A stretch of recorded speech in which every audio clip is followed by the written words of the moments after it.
Last week, we paused to honor the men and women who paid the ultimate sacrifice in service to our nation and in defense of our freedoms. For families all across America, the long holiday weekend also kicked off the excitement of summer traditions. But unfortunately, a year and a half into the failed policies of this all-Democratic government, even modest family celebrations came with price tags that were literally sky high. Today, the average price of gas in America reached a new record high. There's now just one state in our whole country where average prices haven't passed $4.30.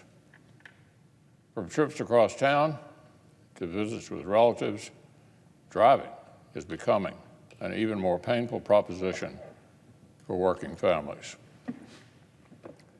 In Boyd County, one Kentuckian said it now costs him about $73 to fill up the tank. Quote, "I just hope those prices will go down." Another in Lexington said, "I'm traveling up north to take care of my mother up in Michigan. It's a long haul, and yeah, it's hard when it's this expensive." And sky-high fuel prices aren't just hurting drivers. April saw the biggest one-month spike in airfare on record, with tickets up nearly 20%. The cost of backyard cookouts and all other home-cooked meals are continuing to rise. Prices on everything from ground beef to eggs have clocked the fastest annual increases since 1979. What about big household purchases? Many families wait for Memorial Day weekend sales to fill a need around the house. Well, tools and hardware are 11% more expensive than they were a year ago.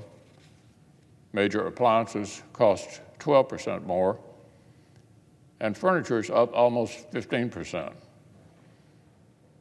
These record-setting prices have got working families literally surrounded. And the American people know exactly where these hardships are coming from.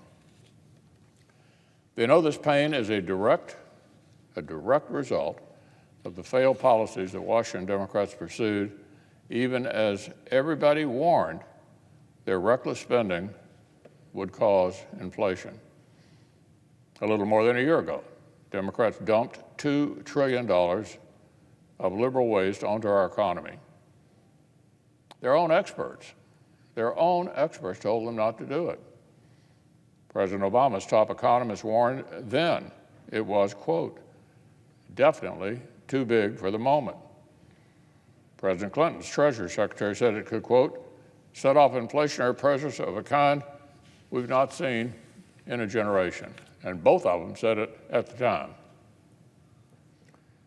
It was reported a few days ago that even Secretary Yellen, the president's own Treasury Secretary, knew the spending spree was reckless and wished it were smaller.